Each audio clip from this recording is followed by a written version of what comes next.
जय हिंद, नमस्कार। यूपीसीएस और यूपीएससी के सभी दोस्तों को कम टू स्टडी में आप सबका एक बार फिर से स्वागत है। इसके पहले हम देख रहे थे कोलाजी के प्रश्नों को देख चुके हैं जो यूपीपीसीएस के लिए महत्वपूर्ण है। आज हम देखेंगे कल्चर पीटी 365 के माध्यम से हिंदी मीडियम में। आप लोग इसी प्रकार के वीडियो को पाने के लिए चैनल को लाइक करें, शेयर करें, सब्सक्राइब करें। आप में से काफ़ी लोग हैं जो चैनल को सब्सक्राइब नहीं करते, तो प्लीज़ आपसे रिक्वेस्ट है कि चैनल को सब्सक्राइब करें, लाइक करें, शेयर करें और कमेंट भी करें।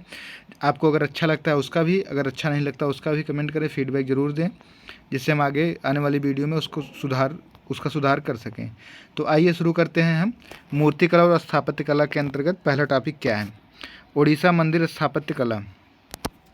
ओडिशा मंदिर स्थापत्य कला ये सुर्खियों में क्यों है? हाल ही में कलिंग स्थापत्य कला से संबंध ओडिशा के कई घटनाओं के कारण चर्चा में रहे हैं। ओडिशा के मंदिर कई घटनाओं के कारण चर्चा में रहे हैं। अन्य तथ्य देखते हैं इसमें क्या है। पहला तथ्य है लिंगराज मंदिर और इससे संबद्ध 8 मंदिरों को एक विशेष कानून के तहत लाने के लिए ओडिशा सरकार ने एक अध्यादेश जारी किया था। केंद्र सरकार ने ओडिशा सरकार के इस अध्यादेश का विरोध किया है। एक अन्य घटना में ओडिशा सरकार को जगन्नाथ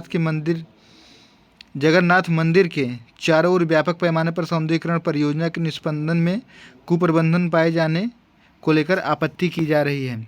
इसका इतिहास देख लेते हैं। यह मंदिर भगवान जगन्नाथ को समर्पित है। यह मंदिर भगवान जगन्नाथ को समर्पित है। मंदिर का निर्माण 12वीं शताब्दी में पूर्वी गंग वंश के प्रथम शासक राजा अंतरवन चेटगंग देव ने कराया था। आगे देखते हैं। जगन्नाथ का मुख्य मंदिर कलिंग स्थापत्य शैली में निर्मित है। जगन्नाथ का मुख्य मंदिर कलिंग स्थापत्य शैली में निर्मित है। दिन के किसी भी समय मुख्य मंदिर की छाया जमीन पर नहीं पड़ती। ये बहुत इंपॉर्टेंट रहेगा, यूपीएससी में कथन आ सकता है। पवित्र त्रिमूर्ति भगवान जगन्नाथ, देवी सुभद्रा और बड़े भाई बलभद्र की मूर्तियां लकड़ी से बनी हुई हैं। मंदिरों पर नक्काशी मुख्य रूप से देवी देवताओं की हैं। अन्य विशेषताएं यहाँ की देखते हैं। यहाँ जगन्नाथ रथ यात्रा का आयोजन होता है।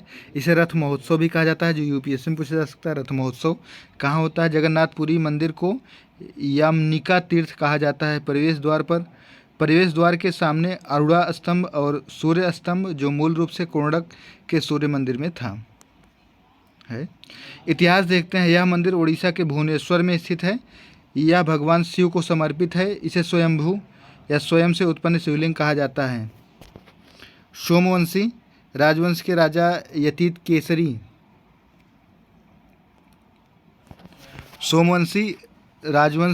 यतीत केसरी ने 10वीं शताब्दी ईस्वी में इस मंदिर का निर्माण कार्य प्रारंभ किया था। 11वीं शताब्दी में राजा लाल तेंदु केसरी ने इस मंदिर का निर्माण करवाया था। स्थापत्य कला से संबंधित विवरण देखते हैं। यह विशाल मंदिर कलिंग स्थापत्य कला की सर्वोत्कृष्टता का प्रतिनिधित्व करता है। मंदिर के मुख्य रूप से 4 खंड हैं। पहला गर्भगृह, दूसरा है यज्ञशाला, भोग मंडप, नाट्यशास्त्र। गर्भगृह जो है मूर्ति स्थल है, प्रार्थना के लिए यज्ञशाला है, भोग मंडप जो है अर्पण के लिए कक्ष है, और नाट्यशाला नृत्य के लिए कक्ष है। अन्य विशेषताएं देखते हैं आगे। यह मंदिर ओडिशा में शैव और वैष्णव संप्रदायों के समन्वय का प्रतीक है। शिवलिंग को हरिहर के नाम से जाना जाता है। मंदिर परिसर 4 दीवारी से घिरा हुआ है। इसमें 50 छोटे मंदिर हैं। इनमें से एक देवी पार्वती को समर्पित है। अगला देखते हैं कलिंग स्थापत्य कला। कलिंग स्थापत्य कला को इस तरीके से देखेंगे। स्थापत्य कला की शैली जो है नागर शैली की एक उपशैली है, और इमारती पत्थर सैंडस्टोन इसमें प्रयोग किया गया है। अद्वितीय विशेषताएं देखते हैं। अद्वितीय विशेषताओं में मंदिर के प्रकार रेखा देउल, पीढ़ा देउल, खखरा देउल। रेखा देउल, पीढ़ा देउल विष्णु सूर्य और शिव मंदिरों से संबंधित है। खखरा देउल चामुंडा और दुर्गा मंदिरों से जुड़ा है। इसका भाग देखें। भाग मूल रूप से एक मंदिर के दो भागों का बना होता है। इसका एक भाग शिखर देउल और दूसरा भाग सभा कक्ष जगमोहन होता है। नक्काशी देउल और जगमोहन दोनों संरचनाओं के दीवारों को भव्य रूप से स्थापित रूपांकनों और आकृतियों की प्रचुरता के साथ तराशा जाता है। इस तरीके से देख सकते हैं आप, ये दोनों गुंबद हैं, ये गर्भगृह होता है, ये बीच का एरिया। नक्काशी देखते हैं। देउल और जगमोहन दोनों संरचनाओं की दीवारों को भव्य रूप से स्थापत्य रूपांकनों और आकृतियों की प्रचुरता के साथ तराशा जाता है। रेखा देउल और खखरा देउल ये गर्भगृह हैं। पीढ़ा देउल, इसमें नृत्य और नाट्य मंडप और प्रसाद अर्पण सभाकक्ष भोग मंडप शामिल हैं। अब देख लेंगे तस्वीर में। ये देखते हैं सूर्य मंदिर कोणक उड़ीसा में है। जगन्नाथपुरी मंदिर उड़ीसा में ही है। लिंगराज मंदिर भुवनेश्वर सोमवंशी राजा यतीत केसरी उड़ीसा की शैली में बना है। लक्ष्मणेश्वर मंदिर भुवनेश्वर में ही है। आगे देखते हैं संबंधित सुर्खियाँ। असुरगढ़ उड़ीसा की सबसे पुरानी किलेबंद बस्ती है। असुरगढ़ उड़ीसा की सबसे पुरानी किलेबंद बस्ती है, 9वीं शताब्दी ईसा पूर्व। इसे उड़ीसा के प्रमुख किलेबंद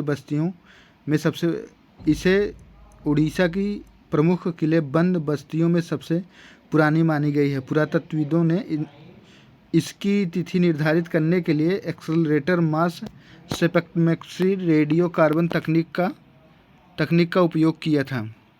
यह तकनीक परमाणु भार द्रव्यमान में अंतर के आधार पर अलग अलग प्रकार के परमाणुओं में भी भेद करती है।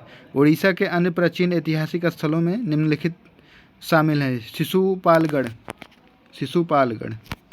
शिशुपालगढ़ भुवनेश्वर के निकट है। जौनगढ़ रसूकुल्या घाटी गंजम जिला में एक किलाबंद बस्ती है। खलकपटना पुरी में है। मणिकपटना बंदरगाह स्थल पुरी आदि मणिकपटना बंदरगाह स्थल है। मुख्य निष्कर्ष क्या है इसके? सांस्कृतिक विकास क्रम के 3 चरण हैं। लौह युग 9वीं शताब्दी ईसा पूर्व से पूर्व, 9वीं शताब्दी ईसा पूर्व से 4वीं शताब्दी ईसा पूर्व तक। प्रारंभिक ऐतिहासिक या प्राचीर चरण रामपार्ट फेस, जिसे माना जाता है 2री शताब्दी ईसा पूर्व से 1ली शताब्दी ईसा पूर्व तक, तथा उत्तरावर्ती चरण या बसावट का पतन 2री शताब्दी ईस्वी में 4वीं शताब्दी ईस्वी तक। पुरातत्व अवशेष मूंगा, लाजवर्द, कार्लेनियन, कांच, जैस्पर, गार्नेट, सीप, सुलेमानी पत्थर, एगेट, दुधिया, क्वार्टज, टेराकोटा, चीनी मिट्टी, सलखड़ी निर्मित मानिके पुरातत्व के जो अवशेष मिले हैं, तथा ढिकरों एवं पत्थरों से बने गोलाकार डिस्क मिले हैं। समकालीन स्थलों की तुलना में जल प्रबंधन की अत्यधिक कुशल अभियांत्रिकी देखने को मिली है, जो यूपीएससी के लिए इम्पोर्टेंट रहेगी, बहुत इंपॉर्टेंट रहेगा। और अन्य में देख लेते हैं। उत्खनन की सर्वाधिक महत्वपूर्ण प्राप्तियां हैं पंचमार्क के सिक्के, टोकन जो चांदी एवं तांबा धातुओं के मिश्रण से निर्मित हैं। इनके अलावा तांबे से बनी शेर की लघु मूर्तियां, सोने की चेन, टेराकोटा की मोहरें प्राप्त हुई हैं। आगे देखते हैं होयसल मंदिर। होयसल मंदिर सुर्खियों में क्यों है? वर्ष 2022-23 के लिए विश्व विरासत सूची स्थल में शामिल किए जाने हेतु भारत की ओर से आधिकारिक तौर पर कर्नाटक के वेलोर स्थित चनकेशव मंदिर, हलेबीड स्थित होयसलेश्वर मंदिर, सोमनाथपुर स्थित केशव मंदिर नामांकित है। होयसल मंदिर स्थापत्य देखते हैं। स्थापत्य कला की शैली से मिश्रित और वेसर शैली है। इमारती पत्थर में शेप स्टोन अपेक्षाकृत मुलायम पत्थर। इसका समय देखते हैं काल तो 10वीं से 14वीं शताब्दी। अद्वितीय विशेषताएं देखते हैं। तारकी योजना, इन मंदिरों की योजना एक तारे के रूप में दिखाई देती है। बारीक नक्काशी, इसे देवताओं के आभूषण के रूप में देखा जा सकता है, जिसे दीवारों पर सजाया गया है। नक्काशी निचले भाग पर जानवरों एवं अन्य वनवासियों तथा उनके ऊपर देवताओं की विशाल मूर्तियों का उत्कीर्णन किया गया है। मूर्तियाँ, मंदिर के भीतर की मूर्तियाँ रामायण, महाभारत, भगवत पुराण के दृश्यों को दर्शाती हैं। समग्र डिजाइन एक दोहरा भवन है, जिसमें मंडप के लिए एक बड़ा कक्ष है। यह कक्ष नृत्य और संगीत का कार्यक्रम करने के लिए था। प्रत्येक भवन में प्रत्येक भवन से पहले एक नदी मंडप है। प्रत्येक भवन से पहले एक नदी मंडप है। मंडप खुले बंद दोनों, मंडप जो है खुले और बंद दोनों पाए जा सकते हैं। मंडपों का गोलाकार स्तंभ है। मंडप की छत पौराणिक आकृतियों और पुष्प आकृतियों से अलंकृत है। होयसल मंदिरों में विमान भीतर से सरल और हालांकि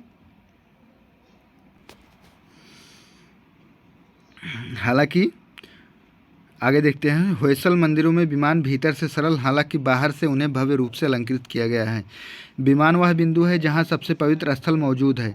धार्मिक विषय वस्तु, यह मंदिर शैव परंपरा का अनुसरण करता है, किंतु इसमें जैन परंपरा की मूर्तियों के साथ साथ वैष्णव और शाक्त परंपरा की विषय वस्तु मिलती है। मुख्य मंदिर देख लें। चिन्ना केशव मंदिर बेल्लूर, होयसलेश्वर मंदिर हलेबीडु, केशव मंदिर सोमनाथपुरा। होयसल मंदिर के बारे में, होयसल के पवित्र स्मारक 2014 को यूनेस्को में अस्थायी रूप होयसल के पवित्र स्मारक 2014 से ही यूनेस्को की अस्थायी सूची में शामिल है। ये संरक्षित स्मारक इन स्मारकों के संरक्षण एवं रख रखाव के लिए भारतीय पुरातत्व सर्वेक्षण आर्कियोलॉजिकल सर्वे ऑफ इंडिया कार्य करती है। विश्व धरोहर स्थल सूची के बारे में। विश्व धरोहर स्थल का तात्पर्य एक ऐसे स्थल से होता है, आप लोग काफ़ी बार सुने होंगे, विश्व धरोहर स्थल में शामिल किया गया है। तो आज हम देखेंगे वो क्या होता है अर्थ। दरअसल विश्व धरोहर स्थलों का तात्पर्य ऐसे स्थल से हैं जिनके विशेष सांस्कृतिक और भौतिक महत्व के कारण यूनेस्को द्वारा सूचीबद्ध किया गया है। विश्व धरोहर स्थल की सूची में अंतर्राष्ट्रीय विश्व धरोहर कार्यक्रम द्वारा तैयार किया जाता है। यूनेस्को की विश्व धरोहर समिति इस कार्यक्रम का प्रबंधन और संचालन करती है। 1994 में विश्व धरोहर समिति ने एक प्रतिनिधि संतुलित और विश्वसनीय विश्व धरोहर सूची तैयार करने के लिए वैश्विक रणनीति निर्मित की थी। इस रणनीति के निर्माण में 1972 के कन्वेंशन का अनुपालन करते हुए किया गया था। यह कन्वेंशन विश्व की सांस्कृतिक और प्राकृतिक विरासत स्थलों के संरक्षण से संबंधित है। धरोहर स्थल 3 प्रकार के हैं: सांस्कृतिक, प्राकृतिक और मिश्रित। भारत में 40 विश्व धरोहर स्थल हैं। इनमें 32 सांस्कृतिक और 7 प्राकृतिक, एक मिश्रित स्थल है। ये इंपॉर्टेंट रहेगा यूपीएससी के लिए, एक स्थल मिश्रित है। आगे देखते हैं उपयुक्त मंदिरों के बारे में अन्य तथ्य। चिन्ना केशव मंदिर देखते हैं। समर्पित किसको? समर्पित, यह एकाकुट अर्थात पवित्र स्थल वाला मंदिर है। यह मंदिर विष्णु को समर्पित है। होयसलेश्वर मंदिर, यह एक द्विकूट 2 पवित्र स्थल वाला मंदिर है और यह शिव को समर्पित है। एक पवित्र स्थल राजा विष्णुवर्धन को और दूसरा उनकी रानी शांताला को समर्पित है, इसीलिए इसे संतलेश्वर भी कहा जाता है। केशव मंदिर, यह तीन रूपों में भगवान कृष्ण को समर्पित है। एक त्रिकूट मंदिर है। जनार्दन, केशव और वेणुगोपाल।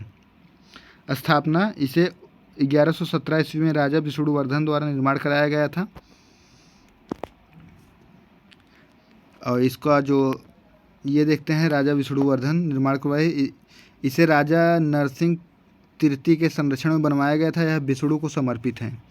आगे देखते हैं स्थापत्य विवरण। इस तरासे गए बाहरी भाग में दैनिक जीवन, संगीत, नृत्य दृश्यों को उत्कीर्ण किया गया है। साथ ही विष्णु के जीवन को और उनके पुनर्जन्म के महाकाव्यों को, रामायण महाभारत के दृश्यों को भी उकेरा गया है। इसमें जैन धर्म, बौद्ध धर्म के चित्र भी शामिल हैं। हलेबीड में एक दीवार वाला परिसर है। इसमें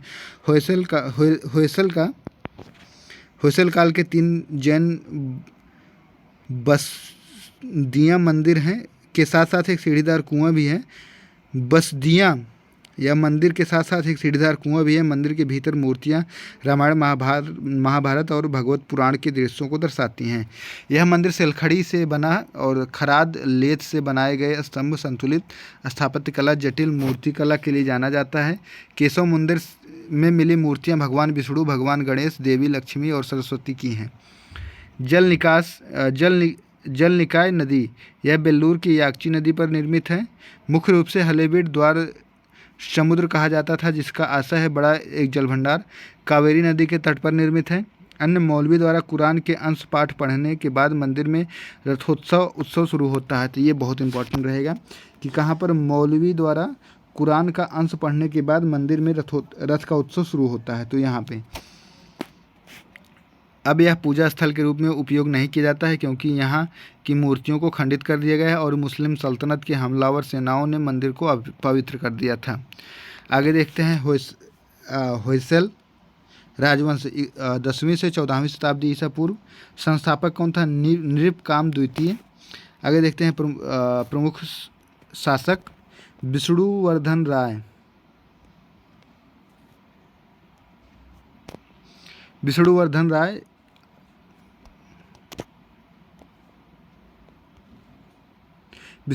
राय ने आरंभ में जैन धर्म का अनुयायी था। बाद में रामानुजाचार्य से प्रभावित होकर वैष्णव धर्म अपना लिया। वीर बल्लाल द्वितीय होयसलों के चालुक्यों की अधीनता से मुक्त कराया और एक स्वतंत्र साम्राज्य की स्थापना की थी। नरसिम्हा तृतीय अंतिम शासक था। प्रमुख नगर राजधानी नगर वेलूर, जिसे बाद में द्वार समुद्र आधुनिक हलेबीड स्थानांतरित किया गया था। आय के स्रोत और संस्कृति। आय का प्रमुख स्रोत कृषि से प्राप्त राजस्व था। ग्रामवासियों द्वारा किए गए खर्च पर निर्मित अनुरक्षित तालाबों, जलाशयों, नहरों, कुओं सहित सिंचाई प्रणालियों पर कर एकत्र किया जाता था। इस दौरान कन्नड़ और संस्कृत साहित्य का विकास हुआ था। भाषा जो है कन्नड़ और संस्कृत भाषा का व्यापक स्तर पर प्रयोग हुआ था। प्रशासन में महिलाओं को महत्व दिया गया था। वरिष्ठ मंत्री को पंच प्रधान कहा जाता था। विदेशी मामलों में जिम्मेदार मंत्री को संधि विग्रही कहा जाता था। प्रमुख खजांची को महाभंडारी, हिरण्या भंडारी कहा जाता था। ये सभी मिलकर उच्च स्तर का प्रशासन संभालते थे। सेना प्रमुख दंडानायक होयसल दरबार में मुख्य न्यायाधीश धर्माधिकारी कहलाता था। सामाजिक धार्मिक परिस्थितियाँ। अलग अलग धर्मों के प्रति उदार व्यवहार किया जाता था। शिक्षा के कई केंद्र स्थापित किए गए थे। होयसल शासन काल के दौरान लोग शैव, वैष्णव, जैन, बौद्ध का पालन करते थे। वे 3 दार्शनिक बसवन्ना, माधवाचार्य, रामानुजाचार्य से प्रभावित थे। भारतीय जाति प्रथा, देवदासी प्रथा, स्वैच्छिक रूप से सती होने की प्रथा प्रचलित थी। होयसल वंश को विजयनगर वंश ने पराजित किया था। चोलकालीन मूर्तियाँ देखते हैं। तो चोलकालीन मूर्तियाँ हाल ही में केंद्र सरकार की अनुमति के बाद तमिलनाडु ने चोलकालीन कांस्य की 6 उत्कृष्ट मूर्तियों को वापस लाने के लिए अमेरिका के अधिकारियों को दस्तावेज प्रस्तुत किया है, इसलिए चर्चा में है।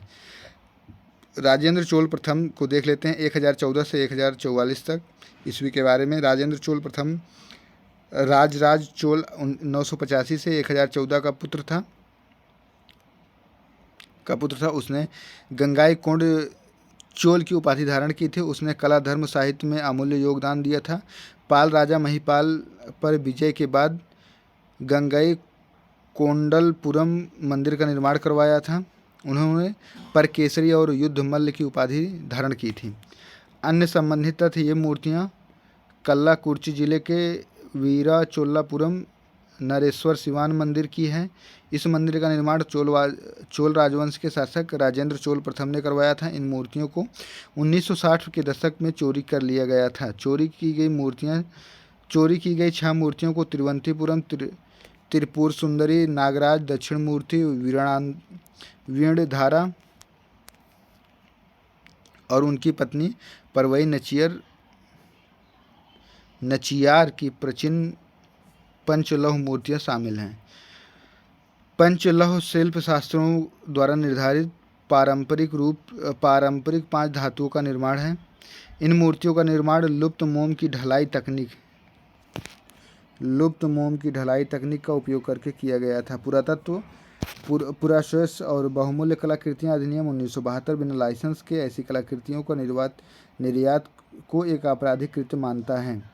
भारत और संयुक्त राज्य अमेरिका के बीच आपराधिक मामलों पर पारस्परिक कानूनी सहायता संधि ऐसे मामलों पर पारस्परिक सहायता की अनुमति प्रदान करती है। आगे देखते हैं नटराज की मूर्ति। चोल मूर्तिकला के बारे में। चोल कला चोल कला अपनी धातु मूर्ति कला के लिए प्रसिद्ध है। इस काल की कांस्य प्रतिमाओं के निर्माण सेरे, परड्यू या लुप्त मोम की ढलाई तकनीक का उपयोग करके किया गया था। यह विधि आज भी भारत में प्रचलित है। यह धातु ढलाई की एक विधि है जिसके तहत एक पिघली हुई धातु को मोम मॉडल के माध्यम में बनाए गए एक सांचे या अथवा आकार में डाला जाता है।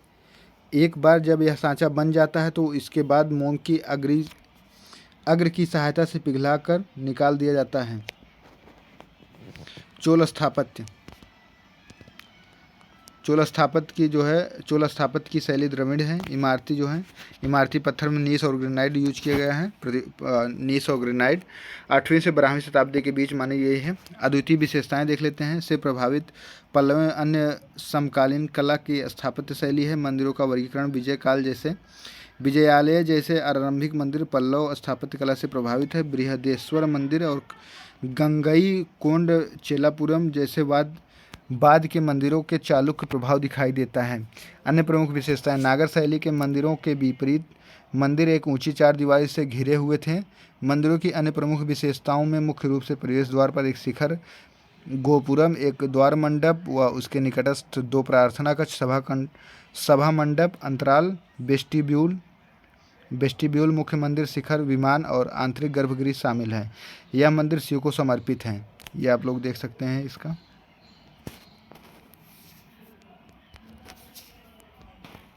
किस तरीके से है। विमान है, अंतराल है, सभा कक्ष है, छोटे देवालय हैं, गोपुरम है, वाटर टैंक है, किनारे पे है, वर्तमान की तरह गर्भगृह बीच में ही है। आगे देखते हैं उत्कीर्ण चित्र। इसमें भगवान शिव, कैलाश शिव, त्रिपुरांतक के रूप में शिव, नटराज के रूप में शिव, नृत्यारत आकृतियाँ आदि शामिल हैं। प्रमुख स्मारक देखते हैं। तंजावुर में बृहदेश्वर मंदिर राजा राज द्वारा निर्मित। गंगई कोंड चेलपुरम में बृहदेश्वर मंदिर राजेंद्र चोल प्रथम द्वारा निर्मित। एश्वेश्वर मंदिर राजेंद्र चोल द्वितीय द्वारा निर्मित। चोलकालीन काल से निर्मित नटराज की प्रतिमा में चोलों को मुख्य देवता शिव को नृत्य मुद्रा में दिखाया गया। यह प्रतिमा अपनी सुंदरता और आध्यात्मिक महत्व के लिए विश्व प्रसिद्ध है। इस प्रतिमा की निम्नलिखित विशेषताएं हैं।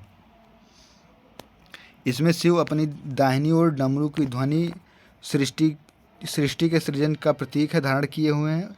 उनके ऊपरी बाएं हाथ में एक शाश्वत अग्नि, यह अग्नि ब्रह्मांड के विनाश का प्रतीक है।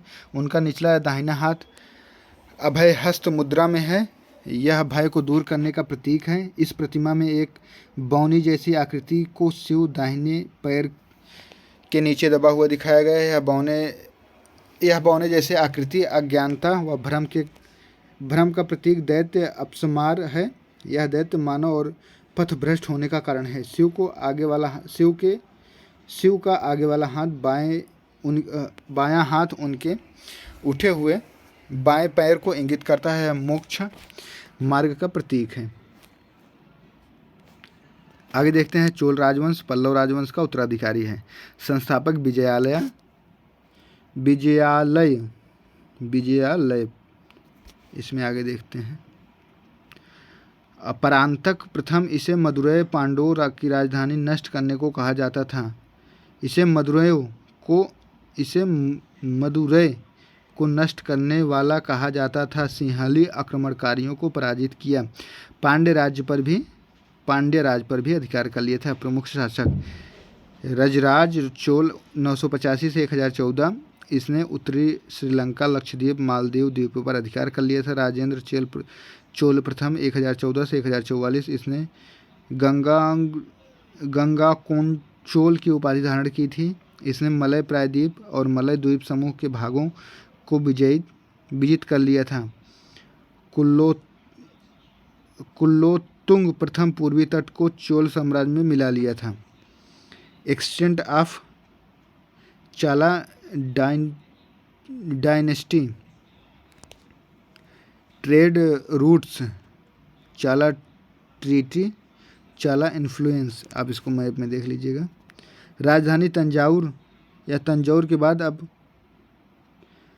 गंगौडचोलपुरम राजधानी, क्षेत्रीय राजधानी कंचीपुरम और मदुरई, जिनमें कभी कभी दरबार लगता था, वर्तमान क्षेत्र तमिलनाडु के पेराम्बलूर, अरियालूर, नग्गपट्टिनम, पुट्टुकोट्टाई, विरुद्धाचलम एवं पिचावरम जिले हैं। संस्कृति, उन्होंने उत्कृष्ट कांस्य मूर्तियों की ढलाई की थी। मुख्य रूप से देवी देवताओं, नटराज की कांस्य की प्रतिमा की मूर्तियां बनाई जाती थी। भूमि कर आय का बड़ा एकल स्रोत था। पूर्वावी वरीतिनिक कटाक नामक भू राजस्व प्रणाली स्थापित थी। पुरावी वारीतिनैक कटम भू राजस्व प्रणाली स्थापित थी। अधिकारियों को जीविका के नाम से वेतन के रूप में मुख्य खंड दिया जाता था। भाषा, राजभाषा तमिल थी। यह जनता के लिए शिक्षा का माध्यम भी थी। संस्कृत भाषा पूजा पाठ के लिए प्रयोग की जाने वाली भाषा थी।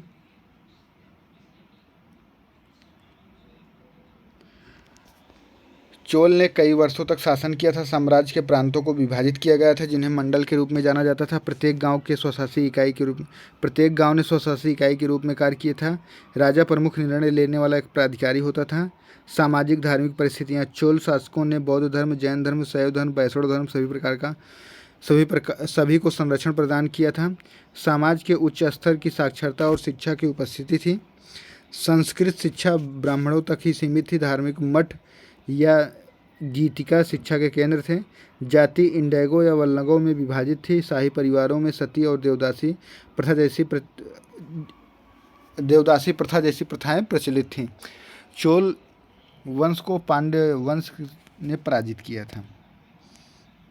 कुतुबशाही स्थापत्य कला, कुतुबशाही आर्किटेक्चर सुर्खियों में क्यों है? हाल ही में गोलकुंडा किले के कुतुबशाही मकबरे में स्थित बावड़ी को सांस्कृतिक विरासत स्थल यूनेस्को एशिया प्रांत पुरस्कार 2022 से सम्मानित किया गया है। गोलकुंडा की बावड़ी आप लोग देख लें फोटो आराम से।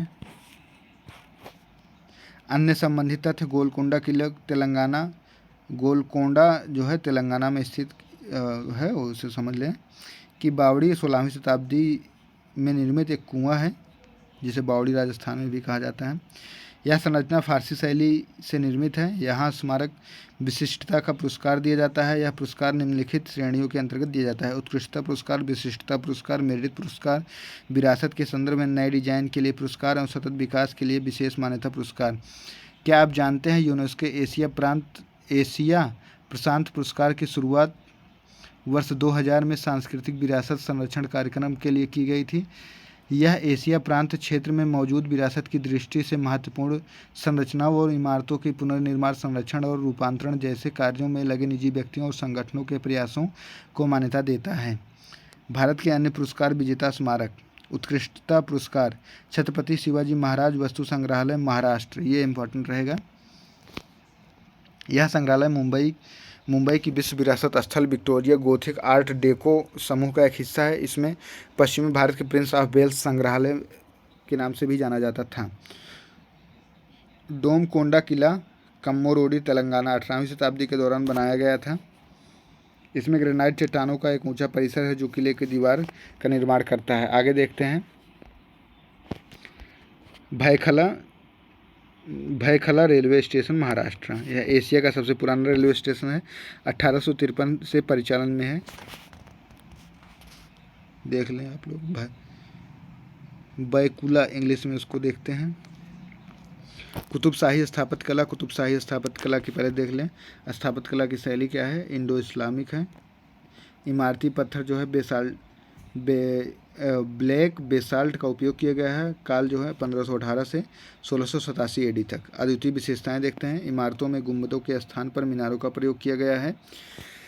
इमारतों पर किया गया अलंकरण और सजावट उत्कृष्ट है। विशेष रूप से इमारतों की मुंडेरों को अधिक अलंकृत किया गया है। टाइल्स के उपयोग के साथ साथ कहीं पर स्टुको या कट प्लास्टर का भी उपयोग किया गया है। ये इंपॉर्टेंट रहेगा कि टाइल्स का प्रयोग कहाँ पे मिलता है। आगे देखते हैं हम। गोलकुंडा किला, चार मीनार, कुतुब शाही सुल्तान के मकबरे, आप देख लीजिए इसको, ये बहुत डिटेल में है। गोलकुंडा किला, इसको हम आगे देखते हैं थोड़ा, गोलकुंडा किला के बारे में।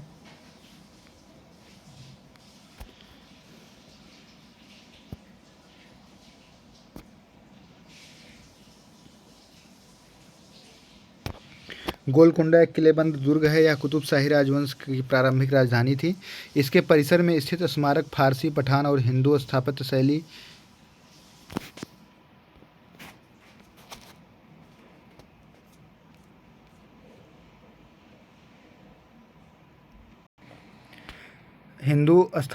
का मिश्रित है। इनके निर्माण के कार्य में स्थानीय ग्रेनाइट का इस्तेमाल किया गया है।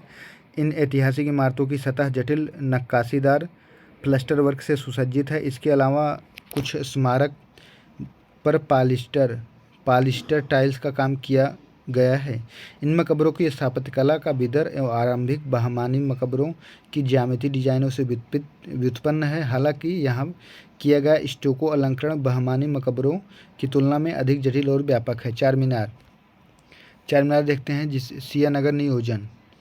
यह स्मारक ग्रेनाइट के मनमोहक चौकोर स्तंभों से बना हुआ है, जिन्हें उत्तर और दक्षिण पूर्व पश्चिम दिशाओं में स्थित 4 विशाल मेहराबों पर निर्मित किया गया है। यह प्रभावशाली दृश्यों झांकियों की एक श्रृंखला के साथ 4 प्रमुख मार्गों के प्रतिच्छेदन को दर्शाती है। इसका निर्माण 16वीं शताब्दी में कराया गया था। यह दुनिया का पहला एक ऐसा स्मारक है जिसका निर्माण चूने के गारे और ग्रेनाइट का इस्तेमाल करके किया गया था। 4 मीनार और 4 कमान के नगरीय स्थापत्य द्वितीय इस्लामी शताब्दी की शुरुआत के प्रतीकात्मक और औपचारिक अर्थ के साथ गहराई से जुड़ा है। यह सिया नगर नियोजन का एक उल्लेखनीय उदाहरण भी है।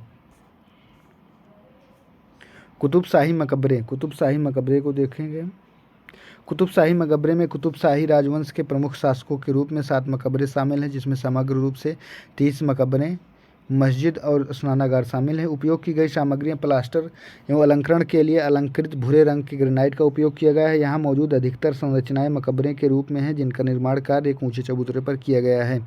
मकबरे वस्तुतः निकूले मेहराबों और वर्गाकार आधारों पर बनी गुंबदाकार संरचनाएं हैं।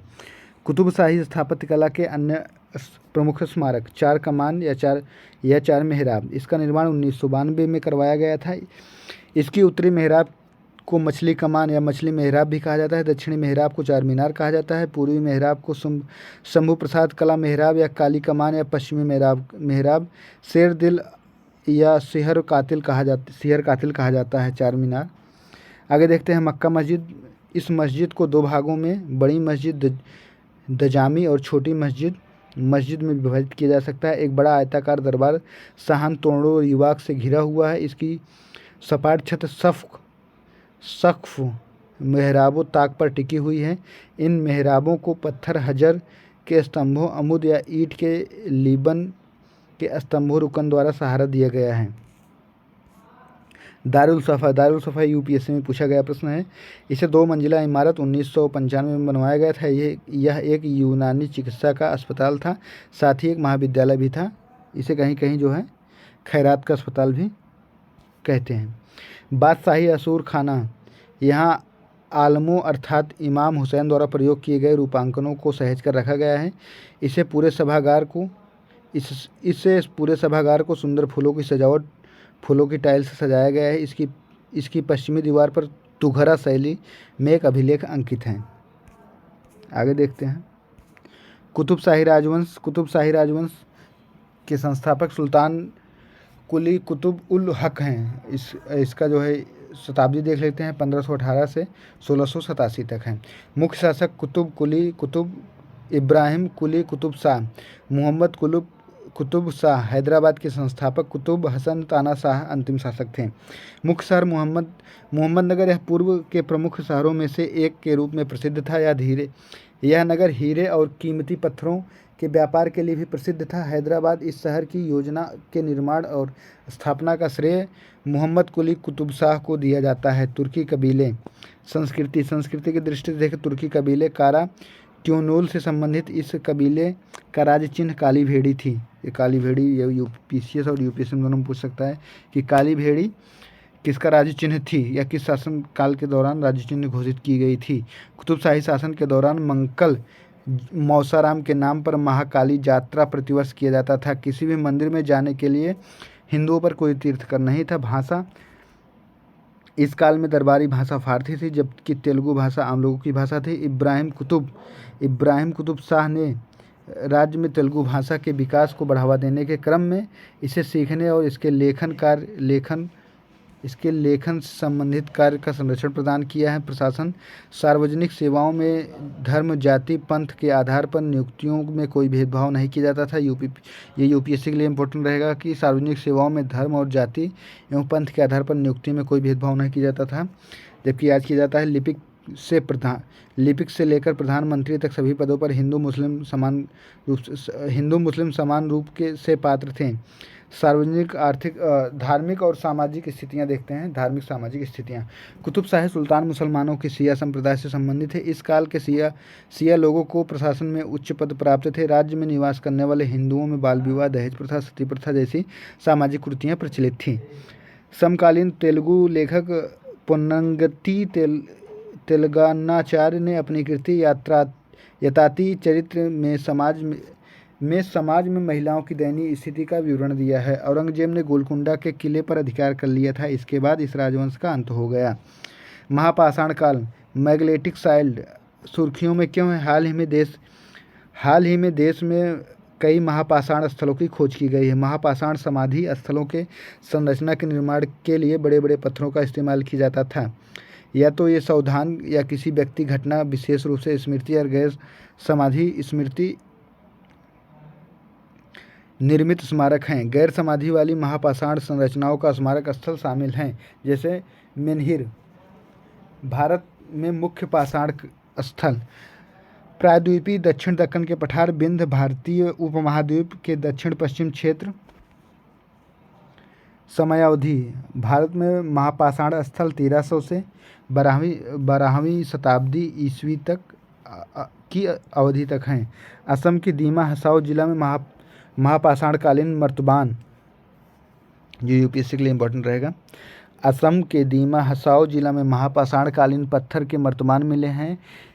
इस खोज ने भारत के पूर्वोत्तर और दक्षिण पूर्व एशिया के बीच संभावित संबंधों पर ध्यान केंद्रित किया है। ये संबंध दूसरी सह्याद्री ईसा पूर्व से संबंधित है। असम में पाए गए पत्थर मर्तबान लाओस, इंडोनेशिया में पाए गए पत्थर के मर्तबानों के प्रतीकात्मक रूपात्मक समानताएं रखते हैं।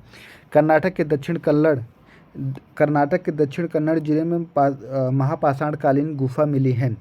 कर्नाटक के दक्षिण कन्नड़ जिले में कटवा तालुक महापाषाण काल की एक शैल कर्तित रॉक कट गुफा 800 ईस्वी से 500 ईसा पूर्व तक मिली है।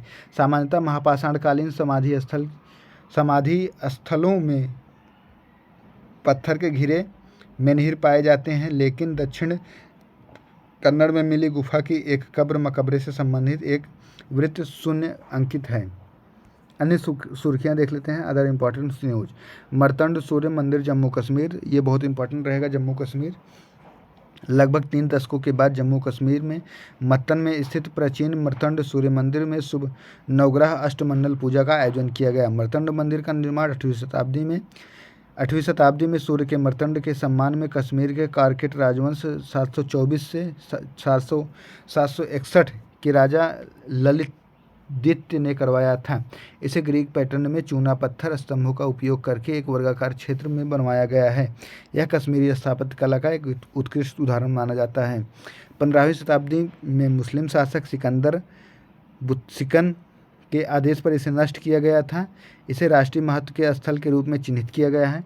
अन्य सूर्य मंदिर कोंडक उड़ीसा, मोढेरा गुजरात में सूर्य मंदिर, कटरटाल सूर्य मंदिर उत्तराखंड, सूर्य पहाड़ मंदिर असम, दक्षिणार्क सूर्य मंदिर बिहार, अरसवल्ली सूर्य मंदिर आंध्र प्रदेश, सूर्यन केवल तमिलनाडु, सौर ऊर्जा युक्त ग्राम जो है मोढेरा है। ये इंपॉर्टेंट होगा, आगे हम देखते हैं अभी।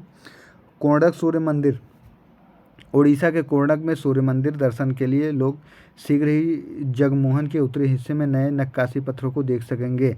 अवस्थिति, यह मंदिर ओडिशा के पूर्वी तट पर स्थित है। मंदिर का निर्माण 13वीं शताब्दी में करवाया गया था। निर्माता इसका निर्माण पूर्वी गंगा के गंगवंश के राजा नरसिंह के प्रथम ने करवाया था। स्थापत्य शैली उड़ीसा शैली या कलिंग शैली है।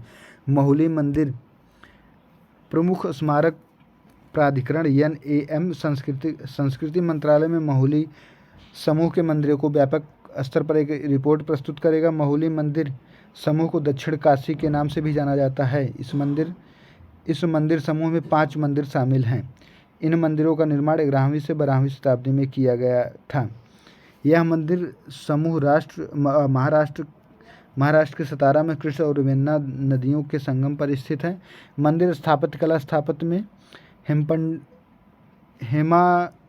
हेमाडपंथी शैली है। निर्माणकर्ता हेमाद्रि पंडित द्वारा, जो देवगिरी के सेउना यादवों के दरबार में हेमाडंपत प्रधानमंत्री के पद पर थे। विशेषताएं देखते हैं। इस मंदिर की प्रमुख परिसर सप्तभुजी है। इसमें सूखे पत्थरों की चिनाई से निर्मित गर्भगृह व मंडप, साथ ही एकल पत्थर पर उकेरी गई एक लंबी संरचना दीपमाल है। तेलंगाना शैल कला पुरास्थल। तेलंगाना यादाद्री भुवनगिरी जिले के काशीपेटा के मध्य पाषाणकालीन शैल चित्रों से युक्त एक प्रागैतिहासिक शैलाश्रय है। शैलाश्रय महापाषाण काल की समाधियां और सूक्ष्म पाषाण पाए गए हैं। शैलाश्रय एक सांप का फन के समान दिखाई देने वाली शैलों की एक बड़ी संरचना है। संरचना के अंदर स्थित होता है। सूक्ष्म पाषाण उपकरण शैल कला शैली चित्रों की विभिन्न आकृतियां और वाइसन के चित्र यह इंगित करते हैं कि सूक्ष्म कला स्थल सूक्ष्म पाषाण से संबंधित है। एक हथियार के लिए पुरुष के चित्र के उत्तर ऐतिहासिक काल से संबंधित होने की संभावना है।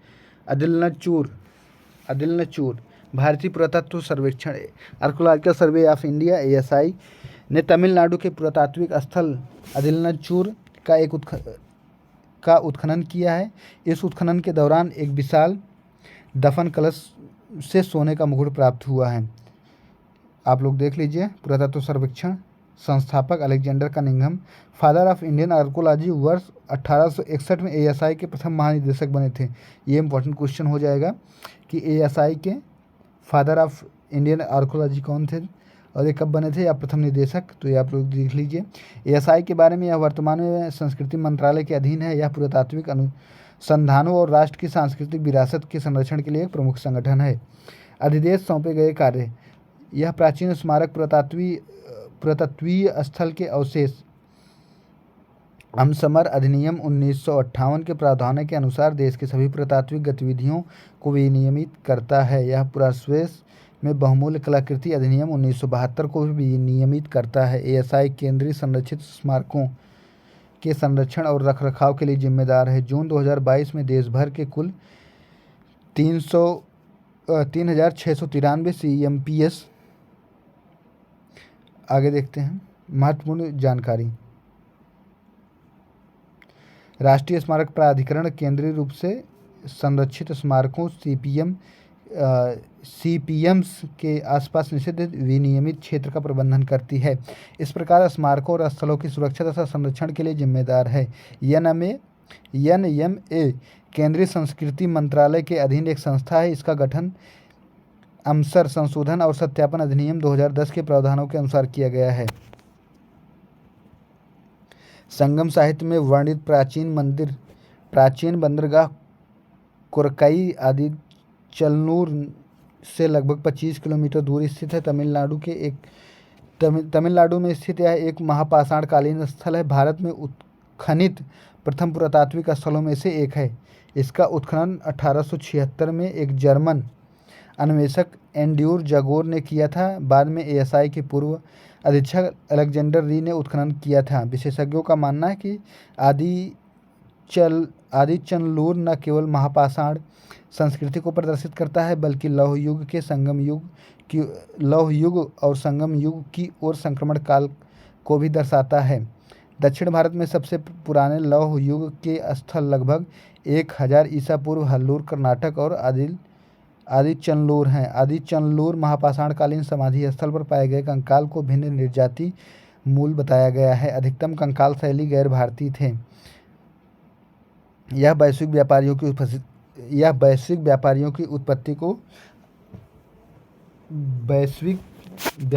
की उपस्थिति को इंगित करता है। चेन्नई में 12,000 वर्षों में मानव निवास के साक्ष्य मिले हैं। एविडेंस ऑफ हाल ही में पुरातत्व सर्वेक्षण ने चेन्नई के बाहरी इलाकों में खुदाई से कुछ कलाकृतियां मिली हैं। इस क्षेत्र से लगभग 12,000 वर्षों के निरंतर निवास का पता चलता है। ये कलाकृतियां मध्य पाषाण काल लगभग 10,000 से 8,000 ईसा पूर्व, पल्लव काल या चौथी शताब्दी की शुरुआती 9वीं शताब्दी के उत्तरार्ध तक इस क्षेत्र में मानव निरंतर निवास करने का प्रमाण दे रही हैं। खुदाई से प्राप्त वस्तुएं: सतह के नीचे के परत में पाषाण काल के 12,000 साल पुराने हस्तकुठार, खुरचनी, क्लीवर्स सहित पत्थर के औजार पाए गए हैं। ऊपरी परत में इस परत में संगम युग के 2000 ईसा पूर्व रोमन शैली के भांडखंड, रोमन शेल्ड, कांच के मनके, सोने के आभूषण, टेराकोटा के खिलौने प्राप्त हुए हैं। सतह पर विष्णु और शिवलिंग की प्राचीन मूर्तियां, जिसमें प्रारंभिक रूप से पल्लव एवं 12वीं से 18वीं शताब्दी के पहले की हैं। आगे देखते हैं हम पारंपरिक वस्त्र। सुर्खियों में क्या है? हाल ही में यूनेस्को द्वारा 21वीं सदी के लिए निर्मित पारंपरिक, देखते हैं इसको। हाल ही में यूनेस्को ने 11वीं सदी के लिए हस्त निर्मित पारंपरिक भारतीय वस्त्रों की सुरक्षा नामक दस्तावेज जारी किया। दस्तावेज में 50 विशिष्ट प्रतिष्ठित विरासत वस्त्र शिल्पों की सूची जारी की गई है। भारत के पारंपरिक वस्त्र उत्पत्ति। भारत वस्त्रों की उत्पत्ति सिंधु घाटी सभ्यता में खोजी जा सकती है। यहाँ के लोग पोशाकों की बुनाई के लिए घर पर तैयार धागे का प्रयोग करते थे। वे अपने वस्त्रों को रंगने के लिए नील का प्रयोग करते थे। कढ़ाई वाले वस्त्र, फुलकारी, चिकनकारी जो आज भी लखनऊ की फेमस है। भारतीय पारंपरिक वस्त्रों की श्रेणी। छपाई वाले कारखाने, कलमकारी, बगरू छपाई, हाथ से बुने वस्त्र, बनारसी जरी वस्त्र, कश्मीरी शाल इससे पश्मीना वही है। परंपरागत शिल्प को बढ़ावा देने के लिए की गई पहले देखे हैं। राष्ट्रीय हस्तशिल्प कार्यक्रम देखते हैं। राष्ट्रीय हस्तशिल्प कार्यक्रम, व्यापक हस्तशिल्प क्लस्टर विकास योजना, विपणन सहायता एवं सेवा योजना, हस्तशिल्प मांग क्लस्टर योजना, अम्बेडकर हस्तशिल्प विकास योजना। भारत के विरासत वस्त्र शिल्पों की सूची। इसको राज्यवार देख लेंगे मैपिंग के हिसाब से। लद्दाख में देखेंगे थिगमा ऊन बांध कर रंगाई किए गए वस्त्र, बंधनी या टाई डाई। हिमाचल प्रदेश देखते हैं चंबा रुमाला, चंबा घाटी। हरियाणा का खेस बुनाई पानीपत, टेपरेस्टी बुनाई पानीपत। राजस्थान का डंगा कढ़ाई उदयपुर, सिपलट फ्लाई ब्रेड बुनाई। उत्तर प्रदेश का अवध जामदानी, वाराणसी बलचूरी बुनाई। बालूचरी बुनाई वाराणसी। बदला कढ़ाई लखनऊ, ग्यासर बुनाई वाराणसी। हैंड ब्लॉक प्रिंटिंग ठप्पा छपाई फर्रुखाबाद। पश्चिम भारत के अंतर्गत गुजरात को देखेंगे अश्वली साड़ी की बुनाई अहमदाबाद। कुश्ती बनाई नवसारी और भरूच। मसरू बनाई मातानी पछेड़ी अहमदाबाद। पटोला बुनाई पाटन। रोगन वस्त्र छपाई निरोना सुजनी बुनाई भरूच। तिंगलिया बुनाई महाराष्ट्र में देखेंगे हिमई बुनाई औरंगाबाद। मध्य प्रदेश में Nanda hand block printing Jawad. Goa में कुंभी बुनाई। अगला देखते हैं केरल में आयुर्वेद वस्त्र बल्लापुरम में। तमिलनाडु का सियाल नकपोट कलमकारी तंजावुर। सिंगुड़ी जंगुड़े मदुरै। टोडा कढ़ुई नीलगुरो गिरी।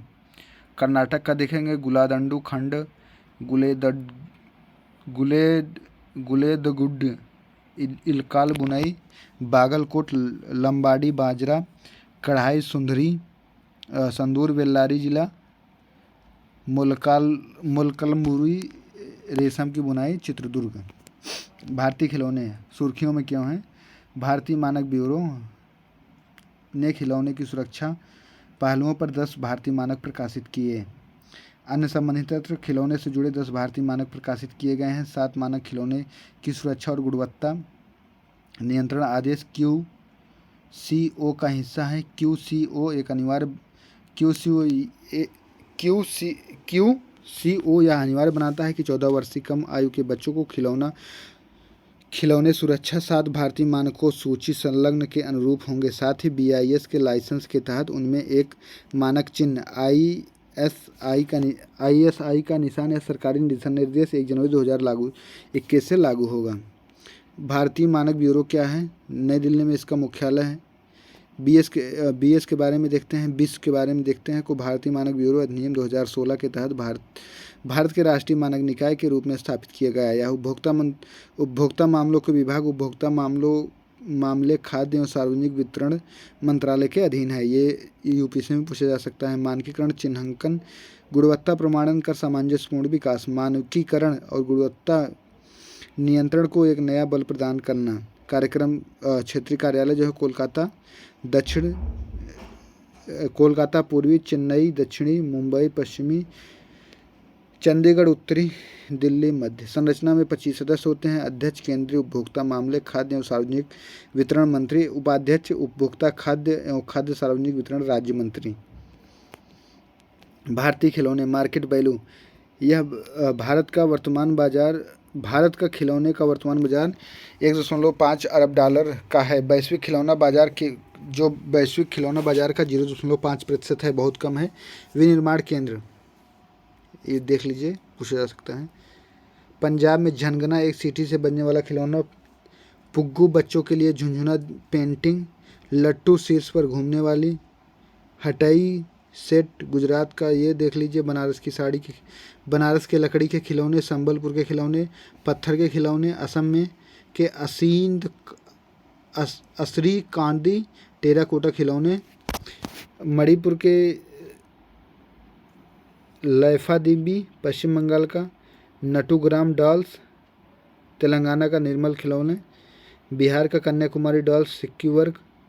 सिक्की वर्क तमिलनाडु के तंजाउर गोलू गुंडिया चोप्पू सामान। आंध्र प्रदेश के एटीकोप्पा खिलौने। कोडमपल्ली खिलौने। कर्नाटक के चन्नापटना खिलौने। किनल्ली खिलौने। स्थानीय स्तर पर खिलौना निर्माण को बढ़ावा देने हेतु खिलौना उद्योग के लिए राष्ट्रीय कार्य योजना शुरू की गई है। हस्तशिल्प खिलौना क्लस्टर सूक्ष्म लघु और मध्यम उद्यम मंत्रालय के पारंपरिक उद्योग के उन्नयन एवं पुनर्निर्माण के कोष को स्फूर्ति के लिए स्फूर्ति योजना लाई गई है। स्फूर्ति योजना के तहत कार्य किया जा रहा है। राष्ट्रीय शिक्षा नीति 2020, इसके तहत 6ठी कक्षा से छात्रों को एक खिलौना बनाने का पाठ्यक्रम शुरू किया जाएगा। स्फूर्ति योजना इंपॉर्टेंट रहेगी। सुर्खियों में रही कलाकृतियाँ। प्रधानमंत्री ने वाली में आयोजित G20 शिखर सम्मेलन में अलग अलग देशों के प्रमुख नेताओं को भारत के पारंपरिक खिलौनों को भेंट प्रदान की है। पहाड़ी लघु चित्रकला कांगड़ विवरण। यह चित्रकला पुस्तक चित्रण की एक शैली है। भारत में हिमालय की तलहटी स्वतंत्र राज्यों में विकसित हुई है। यह चित्रकला कांगड़ क्षेत्र के एक प्रमुख शासक राजा संसार चंद के संरक्षण में विकसित हुई थी। कांगड़ शैली अब तक के सबसे काव्यात्मक और गीतात्मक भारतीय शैलियों में से एक है। यह शैली अपने निर्मल सौंदर्य और निष्पादन की सूक्ष्मता के लिए जानी जाती है। कांगड़ शैली की अनूठी विशेषताएं रेखाएं सूक्ष्मता, रंग की चमक, अलंकारिक विवरणों की सूक्ष्मता। इस शैली में चित्रित सबसे लोकप्रिय विषय है भगवत पुराण, गीत गोविंदम, नल दमयंती, बिहारी सतसई, रागमाला, बारामासा। मातानी पछेड़ी का शाब्दिक अर्थ होता है मातृ देवी के पीछे। पछेड़ी एक धार्मिक हस्त निर्मित वस्त्र है। इसके केंद्र में मातृ देवी का चित्र बनाया जाता है। ऐसा माना जाता है कि इसकी शुरुआत गुजरात के घुमंतु बघरी समुदाय के लोगों ने की थी। उनकी निचली जाति के कारण उन्हें माता के मंदिरों में प्रवेश नहीं करने दिया जाता था। इस पर उन्होंने कपड़े के टुकड़े पर देवी माँ के चित्रों का चित्रण करना शुरू किया। अपने स्वयं के पूजा स्थल बनाए। माता ने पछेड़ी को गुजरात की कलमकारी भी कहा जाता है, क्योंकि यह दक्षिण भारत की कलमकारी कला से मिलती जुलती है। साथ ही इसमें चित्रकारी की एक विधि अर्थात बांस से बनी कलम का उपयोग किया जाता है। पिथौरा चित्रकला का इतिहास काफ़ी पुराना है। हजारों वर्ष से पुराने गुफा चित्रों में भी इस कला के दर्शन होते हैं। पिथौरा चित्रकला गुजरात, राजस्थान, मध्य प्रदेश के कुछ हिस्सों में रहने वाले रठवा, भील, नायक, ताड़ी जनजाति द्वारा बनाए गए चित्रों को ताड़ी जनजातियों द्वारा बनाए गए चित्रों में देखने को मिलती है। ये चित्रकारी आदिवासियों, सामाजिक, सांस्कृतिक और पौराणिक जीवन की मान्यताओं के संबंध में जानकारी देती है। पिथौरा चित्रकला के 7 घोड़े विशेष निर्मित पिथौरा चित्रकला में 7 घोड़े विशेष महत्व रखते हैं। ये घोड़े उन 7 पहाड़ियों का प्रतिनिधित्व करते हैं जो रठवा समुदाय के निवास के स्थान के चारों ओर मौजूद हैं। ये देख लेंगे आप। पिथौरा चित्रकला कला शैली की एक प्रमुख अनुष्ठान।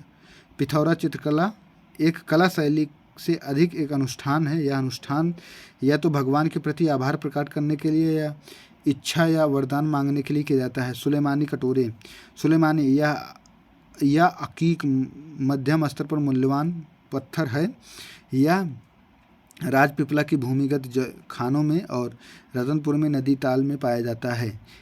इस पत्थर को इन कटोरों जैसी अलग अलग सजावटी वस्तुओं को बनाने के लिए निकाला जाता है। प्रचलित मान्यताओं के अनुसार सुलेमानी पत्थर में किसी व्यक्ति के भीतर अथवा उसके आसपास की ऊर्जा को संतुलित करने के लिए उपचारात्मक गुण, हीलिंग प्रॉपर्टीज मौजूद रहते हैं। 18वीं शताब्दी में खंभात के बंदरगाह अब आनंद जिले में सुलेमानी पत्थर उद्योग केंद्र था। आगे देखते हैं पाटन पटोला। यह शुद्ध रूप से रेशम से बनी हुई दोहरी इक्ता पटोला की प्राचीन निर्मित कला है। 11वीं शताब्दी के समय उत्तरी गुजरात के पाटन क्षेत्र की कला है। पटोला वस्त्र दोनों तरफ से रंगे और डिजाइन की समान गहनता दर्शाते हैं। इसकी रंगाई की तकनीक को बंधनी प्रक्रिया के रूप में जाना जाता है। किन्नौरी साल हिमाचल प्रदेश की प्रसिद्ध साल है। इसके ज्यामितीय डिजाइन पर एशियाई संस्कृति का अत्यधिक प्रभाव है। इसकी डिजाइन में ऐसे रूपांकन शामिल है जो आमतौर पर धार्मिक और संस्कृतियों के प्रतीक हैं। इसके आधार पर रंग और प्राकृतिक अर्थात धूसर, काला, भूरा और सफ़ेद इसके अलंकरण के रंग नारंगी, नीला, हरा आदि हैं। इन शैली को अधिकांशतः 2 भागों में बुना जाता है।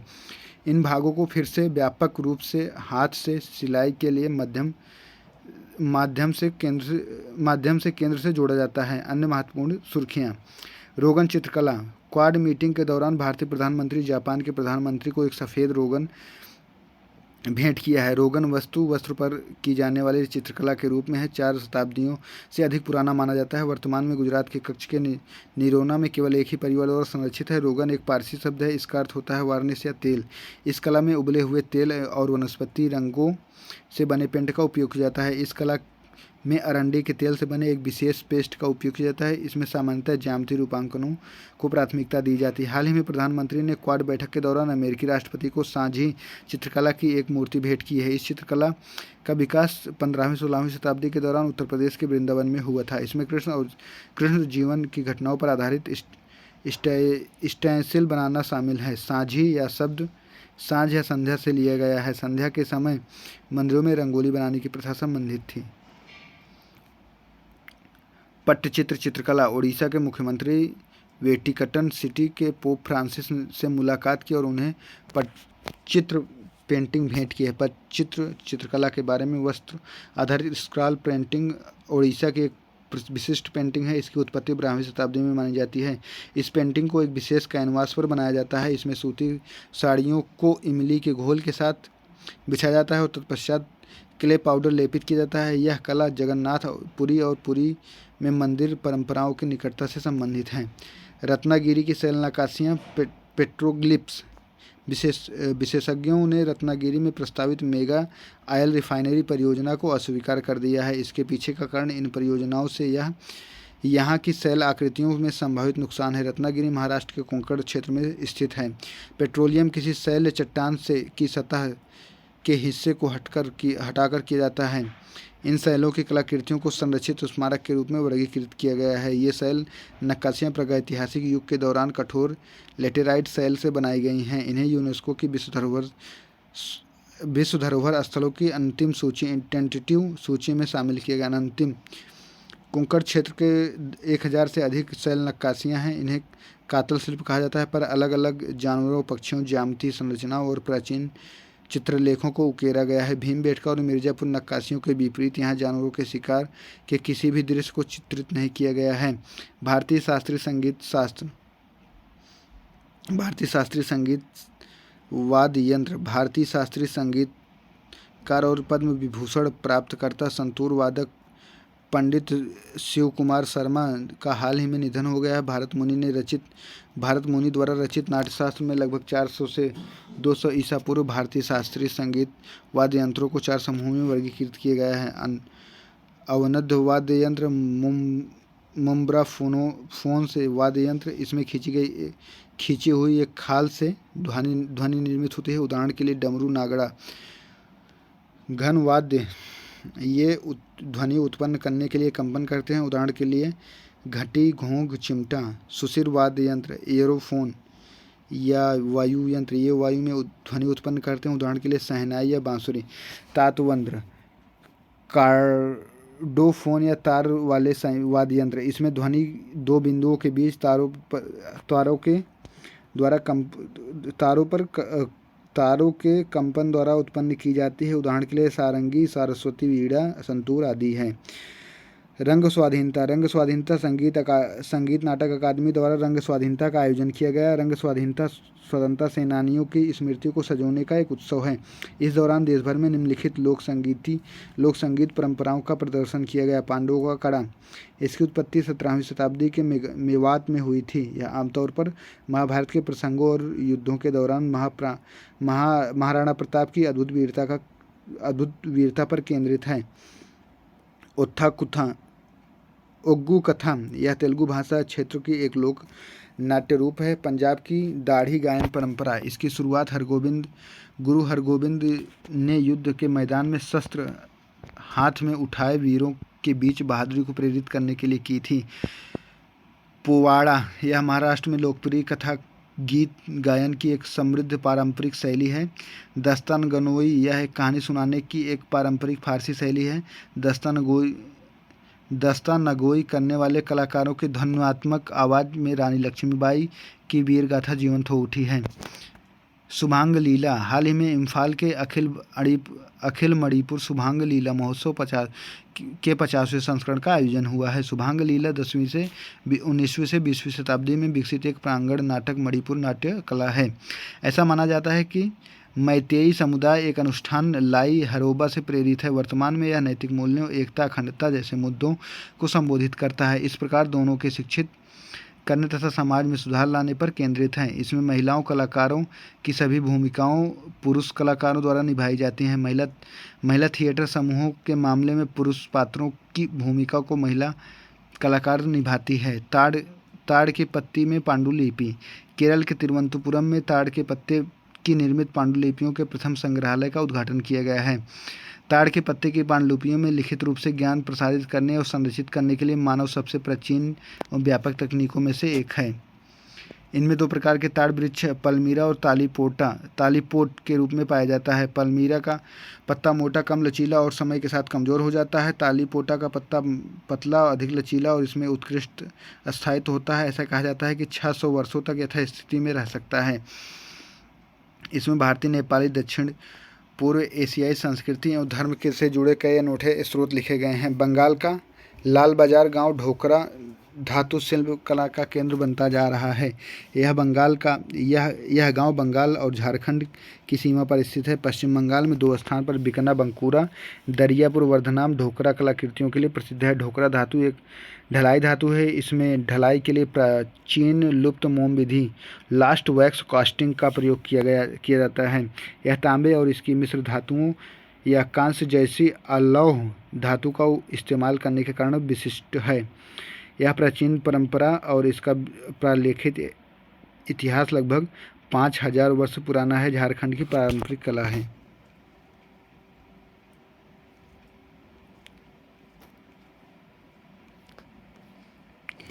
साइक्लोपियन वाल, बिहार सरकार ने भारतीय पुरातत्व सर्वेक्षण ASI को साइक्लोपियन वाल को यूनेस्को की विश्व धरोहर सूची स्थल में शामिल करने का प्रस्ताव एक बार फिर से भेजा है।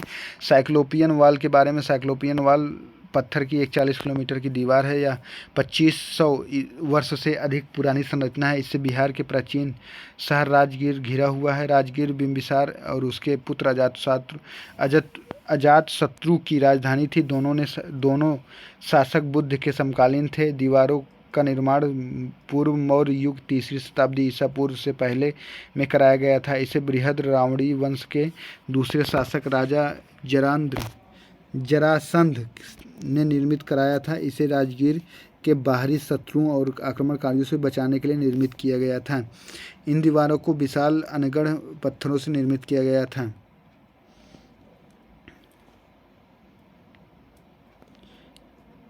उदाहरण के लिए साइक्लोपीडियन चिनाई एक प्रकार का महापाषाण स्थापत्य का वर्णन के लिए उपयोग किया जाने वाला एक शब्द है। इसमें गारे मोर्टरमा बिना पत्थरों पर असामान्य रूप से खड़े खंडों का उपयोग करना शामिल है। प्रायः किलेबंदी हेतु इस प्रकार की चिकनाई का उपयोग किया जाता था। ऐसा माना जाता है कि राजगीर में cyclopean wall frontiers of the Roman Empire के समान है। यह जर्मनी, ब्रिटेन, उत्तरी आयरलैंड से होकर गुजरती है।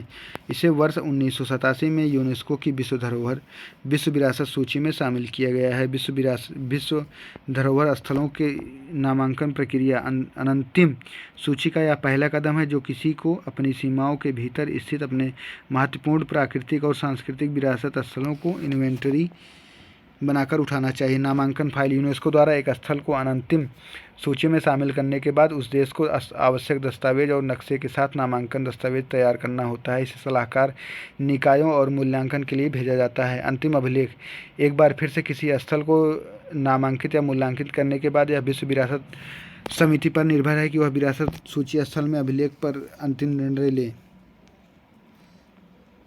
इन स्थलों को यूनेस्को में क्यों शामिल करने की मांग की जा रही है, प्रस्ताव बार बार भेजा जा रहा है, तो देख लेते हैं। यह केवल इन स्थलों को ही नहीं बल्कि उस राज्य के ऐतिहासिक स्थलों को भी राष्ट्रीय और अंतर्राष्ट्रीय पर्यटन को बढ़ावा देगा। पर्यटकों की अधिक संख्या स्वतः ही बेहतर सुविधाओं और समुदाय के लिए अधिक आय लाएंगी। जहाँ ये विरासत स्थल स्थित है, एक बार फिर से कोई स्थल विश्व विरासत स्थल सूची में आ जाता है तो उसकी ये प्रतिष्ठा नागरिकों और सरकारों के बीच उसके संरक्षण के प्रति जागरूकता बढ़ती है। देश के इन स्थलों के संरक्षण के लिए विश्व विरासत समिति और वित्तीय सहायता विशेषज्ञ राय से भी सहायता प्राप्त हो सकती है। इन स्थलों को युद्ध के समय जिनेवा समझौते के तहत संरक्षण मिलता है। बिहार के अन्य यूनेस्को विश्व धरोहर सूची में शामिल नालंदा विश्वविद्यालय देखें। इसकी स्थापना गुप्त वंश के कुमार गुप्त ने साकर द्वितीय 5वीं शताब्दी की शुरुआत में की थी। यह 12वीं शताब्दी के तक 600 वर्षों तक प्रचलित अवस्था में रहा था। इसे सरकार द्वारा राष्ट्रीय महत्व के संस्थान के रूप में सूचीबद्ध किया गया है। बोधगया का महाबोधि मंदिर यह वह स्थान है जहाँ भगवान बुद्ध को ज्ञान प्राप्त हुआ था। मूल संरचना मौर्य सम्राट के अशोक द्वारा बनाई गई थी। इसे गुप्त काल के अंत में पूरी तरह से ईंटों से बनाया गया था। वर्तमान मंदिर 5वीं और 6वीं शताब्दी का है। UNESCO world heritage site of the Mahabodhi temple. और ये हो गया। संबंधित सुरक्षा विशेषज्ञों ने चेतावनी दी है कि मोहनजोदड़ो के संरक्षण और जीर्णोद्धार के लिए तत्काल ध्यान नहीं दिया जाता है तो यूनेस्को विश्व विरासत स्थल सूची से हटाया जा सकता है। ये बहुत इंपॉर्टेंट रहेगा कि किसके लिए वार्निंग आई है कि उसको हटाया जा सकता है। अब तक निम्नलिखित 3 धरोहर को विश्व विरासत दर्जा से वापस लिया गया है। ओमान की अरेबियन आरिक सेंचुरी, जर्मनी के ड्रेट्समैन में एल्बोरो वैली और इंग्लैंड की लिवरपूल 2021 में लिया है। यूनेस्को स्थल को सूची प्रक्रिया से हटाने की प्रक्रिया जब कोई स्थल यूनेस्को के प्रोटोकॉल का उल्लंघन करता है तो संबंधित देश को एक चेतावनी पत्र भेजा जाता है। उस स्थल को यूनेस्को की खतरे में विश्व धरोहर स्थल सूची में रखा जाता है। अंतिम रूप से स्थल को सूची से हटा दिया जाता है। लौह युग सुर्खियों में क्यों है? हाल ही में तमिलनाडु के मोदुलयादम्परम में उत्खनन के दौरान कार्बन डेटिंग से पता चलता है कि भारतीयों को 4200 ईसा पूर्व से पहले लोहे की जानकारी थी। प्रमुख निष्कर्ष ये देख लेंगे। भारतीय पुरातत्व के प्रमुख कालखंड जो हैं मध्य पुरापाषाण काल, उच्च पुरापाषाण काल, मध्यपाषाण काल, नवपाषाण काल, ताम्रपाषाण काल, हड़प्पा सभ्यता, आरंभिक लौह काल, आरंभिक। मध्यपूर्व खोजे गए लोहे के औजारों के आधार पर तमिलनाडु में लौह युग का संबंध 2172 से 1615 ईस्वी के पूर्व माना जा रहा है। यहाँ से प्राप्त सांस्कृतिक साक्ष्यों से पता चलता है इस स्थल का समय काल नवपाषाण काल से ऐतिहासिक काल के मध्य तक था। सूक्ष्म पाषाण काल, नवपाषाण काल, लौह युग, आरंभिक और या पूर्व ऐतिहासिक या ऐतिहासिक काल के 5 सांस्कृतिक चरण माने जाते हैं। इन्हें मिट्टी के पात्र, लोहे के उपकरण, शैल कला, स्मारक, पाषाणों और शैल लेखों के आधार पर चिन्हित किया जाता है। तमिलनाडु के उत्तर में नवपाषाण चरण की शुरुआत 2200 ईसा पूर्व से पहले हुई थी। यह निष्कर्ष दिनांकित स्तर पर नीचे गिर गया है। 25 सेंटीमीटर मोटाई की सांस्कृतिक निक्षेपों के अध्ययन पर आधारित है। पुरातत्वविदों ने यह भी पाया है कि काले और लाल मृदभांड नवपाषाण काल के अंत के उपयोग में शुरू हुआ था, न कि लौह युग में। इसकी खोज प्रचलित मान्यताओं के विपरीत है। नवीनतम खोज से पहले तमिलनाडु के लिए लोहे के प्रयोग का प्रथम साक्ष्य मेट्टूर के समीप तेलुंगनूर और बांडुग में माना जाता है। इसका समयकाल 1500 शताब्दी में निर्धारित किया गया है। यह कालक्रम पुनर्निर्धारण में सहायक है। इससे यह माना जा सकता है कि हमारा लौह युगीन सांस्कृतिक आधार 2000 ईसा पूर्व में विस्थापित हुआ था। इस तिथि निर्धारण ने सिंधु घाटी सभ्यता और तमिलगम दक्षिण भारत में संगम काल के बीच में अंतर को कम कर दिया है। भारतीय सभ्यता में धातु के प्रयोग की प्रासंगिकता। सभ्यता का इतिहास उन धातुओं के उपयोग से जुड़ा है जो कृषि के लिए आवश्यक हैं, जो बादलों में भारत की सामाजिक आर्थिक परिस्थितियों को आकार प्रदान करते हैं। तांबे के उपयोग के दौरान समाज सिंधु घाटी सभ्यता के तांबे का व्यापक रूप से उपयोग किया जाता था। हालांकि सिंधु घाटी सभ्यता के लोगों ने लोहे की जानकारी नहीं थी। तांबे वन उपयोगी और उपकरण कमजोर होते हैं और लोहे के औजारों जितना मजबूत नहीं होते हैं। साथ ही प्रौद्योगिकी और बड़े पैमाने पर दोहन के साथ तांबे की अनुपलब्धता ने देश के अन्य क्षेत्रों को पाषाण युग में रहने को विवश कर दिया है। लौह युग का उपयोग के दौरान समाज उत्तर वैदिक काल के दौरान आर्य सांस्कृतिक रूप से विरासत का एक मुख्य कारक लगभग 1000 ईसा पूर्व उपयोग की शुरुआत थी। लौह प्रौद्योगिकी और उपयोग से सतत कृषि और हथियारों के निर्माण इस प्रकार के कृषि कार्य और उत्तर वैदिक लोगों ने जीवन के आधार का मुख्य आधार बना लिया है। इसके अतिरिक्त भारत के उत्तर पूर्वी हिस्सों में घने वनों को साफ करने के लिए लोहे के औजारों का प्रयोग किया जाता था। राखी गढ़ी हाल ही में पुरातत्व सर्वेक्षण विभाग ASI हरियाणा के हिसार में हड़प्पा सभ्यता के स्थल राखी गढ़ी का उत्खनन कराया था। यहाँ से कुछ घरों की संरचनाएं, गलियारे, जल निकासी व्यवस्था का पता चला है। राखी गढ़ी के बारे में। राखी गढ़ी भारतीय उपमहाद्वीप में 5 सबसे बड़े स्थल द्वीप में से एक है। भारतीय महाद्वीप सिंधु घाटी सभ्यता, हड़प्पा और अन्य बड़े स्थल पाकिस्तान में हड़प्पा, मोहनजोदड़ो, गगनवेरियल भारत, धोलावीरा गुजरात। पुरातात्विक उत्खनन से पता चलता है कि परिपक्व हड़प्पा चरण का प्रतिनिधित्व योजनाबद्ध नागर प्रणाली द्वारा किया गया था। इसमें कच्ची ईंटों के साथ साथ पक्की ईंटों के घर निर्मित और उनमें उचित जल निकासी की व्यवस्था थी। मिट्टी से बने फर्श पर कच्ची ईंटें निर्मित हैं। पशु बलि गर्तों तथा त्रिभुजाकार वृत्ति अग्रवेदिकाओं के साक्ष्य प्रस्तुत हुए हैं। सिंधु घाटी सभ्यता अभ्यास। सिंधु घाटी सभ्यता और सिंधु हड़प्पा सभ्यता यह दक्षिण एशिया की प्रारंभिक सभ्यता है। इसे कांस्य युगीन सभ्यता के नाम से जाना जाता है। मेसोपोटामिया, मिस्र एवं चीन ऐसी अन्य सभाएं हैं। इसे आमतौर पर सिंधु सरस्वती सभ्यता के रूप में जाना जाता है। प्रागैतिहासिक हड़प्पाई सभ्यता 3300 से 2000 ईसा पूर्व। परिपक्व हड़प्पाई सभ्यता 2026 से 1900 तक। उत्तर हड़प्पाई सभ्यता 1900 से 1700 ईस्वी पूर्व में। 1700 ईस्वी पूर्व में। आगे देखते हैं कुछ महत्वपूर्ण परिपक्व हड़प्पाई स्थल हैं। इसको आप लोग देख लीजिए। प्रमुख विशेषताएं क्या हैं? नगरीय केंद्रों का निकास, मोहरों की लेखन की एक पंक्ति मिली है। अधिकांश अभिलेख छोटे हैं। निजी लिपि आज तक नहीं पढ़ी गई है। यह दाएं से बाएं की ओर लिखी गई है। बैस्ट्रोफेडन प्रकृति के साक्ष्य में पाए जाने वाले जहाँ लेखन दाएं से बाएं फिर बाएं से दाएं होता है। सिनौली यूपी के एक योद्धा वर्ग की उपस्थिति का पता चलता है। हाल ही में उत्खनन के दौरान प्राप्त प्रमुख साक्ष्य। उत्खनन के दौरान 2 महिलाओं के कंकाल मिले हैं जो लगभग 5000 ईसा पूर्व वर्ष माने जाते हैं। अंत्योष्टि अनुष्ठानों के लिए हिस्से के रूप में इन कंकालों के अवशेष के साथ पात्र और अन्य कलाकृतियाँ दफनाई हुई मिली हैं। कलाकृतियाँ मेलखड़ी निर्मित मुहर, टेराकोटा से निर्मित चूड़ियाँ, हाथी के रूपांकन के साथ साथ टेराकोटा की मुहर हड़प्पा लिपि के साक्ष्य हैं। हड़प्पा बसावट के चिन्ह 3 नवंबर को एक कुलीन बस्ती साक्ष्य प्रस्तुत हुए हैं।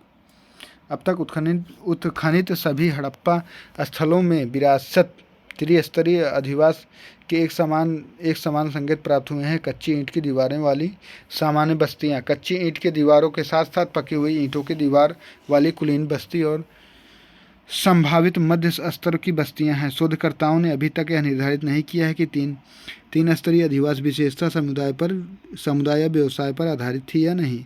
आभूषण विनिर्माण 5000 वर्ष पुरानी आभूषण निर्माण के भी अवशेष प्राप्त हुए हैं। इससे यह संकेत मिलता है कि यह नगर में व्यापार का भी किया जाता था। प्रमुख हड़प्पा स्थल जो है धौलावीरा गुजरात के खादिर 2 शुष्क समूह पर स्थित धौलावीरा सिंधु घाटी सभ्यता का 5वां सबसे बड़ा महानगर है। यहाँ सिलखड़ी अथवा चूना पत्थर के दीवारों से युक्त एक वर्गीकृत गाढ़ी निचला नगर मध्य नगर प्रमाण पत्र प्राप्त हुए। उल्लेखनीय है कि अन्य हड़प्पाई लोगों ने कच्ची ईंटों से निर्मित दीवारों के साक्ष्य मिले हैं। यहाँ जलाशयों की सोपानी श्रृंखला के साथ साथ परिष्कृत जल प्रबंधन प्रणाली भी मौजूद थी। यहाँ से एक बड़े कब्रिस्तान के साक्ष्य प्राप्त हुए हैं। यहाँ पर 6 प्रकार के स्मारक कॉन्सेप्ट सेंटफस है जो हड़प्पा के मृत्यु के प्रति अनूठे दृष्टिकोण के बारे में जानकारी देती है। अन्य हड़प्पाई शहरों के साथ साथ मेसोपोटामिया क्षेत्र और ओमान प्रायद्वीप के शहरों के साथ ही अंतर क्षेत्रीय व्यापार के साक्ष्य मिले हैं। यह स्थल आभूषण और निर्माण कला का केंद्र भी था। आभूषण सीप और अर्धकीमती पत्थरों जैसे गोमेद से बनाए जाते थे। यहाँ से काष्ठ का निर्यात किया जाता था। लोथल यह हड़प्पा सभ्यता का एक प्राचीन पत्तन नगर था। यहाँ से एक बड़े गोदी बाड़े का साक्ष्य प्राप्त हुआ। इसकी संरचना कच्ची ईंटों से निर्मित थी। सुर्खियाँ पत्तन पोत परिवहन जलमार्ग परिवहन गुजरात के लोथल के एक नेशनल मैरीटाइम हेरिटेज कॉम्प्लेक्स की बनाने की योजना बन रहा है। लोथल में एक कब्रिस्तान में 21 कंकाल मिले हैं, मानव कंकाल मिले हैं। यह तांबे के वर्तमान बनने वाले ढलाई घर की खोज की गई है। इस स्थल में अर्धकीमती पत्थरों और सोने से बने आभूषण मिले हैं। यह सागरमाला योजना के तहत संचालित प्रमुख योजनाओं में से देने के लिए आरंभ हुआ है। इसे MSPW संस्कृति मंत्रालय द्वारा वित्त मंत्री पोषित किया जाता है। इसे वित्त पोषण अनुदान के लिए राष्ट्रीय संस्कृति कोष में मिलता है।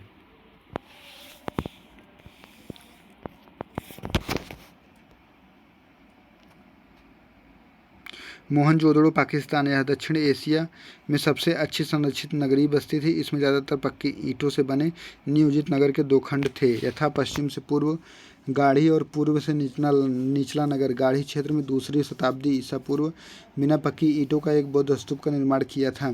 इमारतों के सड़कों के किनारों पर बनाया गया था। सड़कें एक दूसरे को किनारे पर समकोण पर काटती थे, एक जाल का निर्माण करती थी। इस नगर में एक सार्वजनिक स्नानागार था। यहाँ विशाल स्नानागार इस स्थल की सबसे प्रमुख विशेषता थी। इन विशेषताओं में पुजारियों का एक विद्यापीठ एवं अधिवास स्तर, एक विस्तृत जल निकासी प्रणाली, कुएं, अपशिष्ट जल के निपटान के लिए सोख्ता और गर्त अथवा एक अन्नागार है। अन्य महत्वपूर्ण प्रमाण मोहनजोदड़ो से बुने हुए कपड़ों का एक टुकड़ा, कांस्य से निर्मित नर्तकी की मूर्ति पर दाढ़ी वाले व्यक्ति की पत्थर मूर्ति प्राप्त हुई है। कालीरंगा राजस्थान कालीबंगा या काली रंग की चूड़ियों, इसका नाम ही कालीबंगा कि चूड़ियों के टुकड़े के घने वितरण के कारण रखा गया है, जो कि उसके टीले की सतह पर पाया जाता है। यहाँ जुते हुए खेत के साक्ष्य मिले हैं। इसके अतिरिक्त कालीबंगा का निचला भाग दुर्गीकृत है। बनावली, यहाँ हड़प्पा सभ्यता में अपनी केंद्रीकृत योजना के लिए जाना जाता है। बनावली में मुख्य सड़कें सीधी होने की बजाय घुमावदार थी। उत्खनन के दौरान 3 प्रकार के सांस्कृतिक अनुक्रम मिले हैं: पूर्व हड़प्पा सभ्यता, उत्तर हड़प्पा सभ्यता।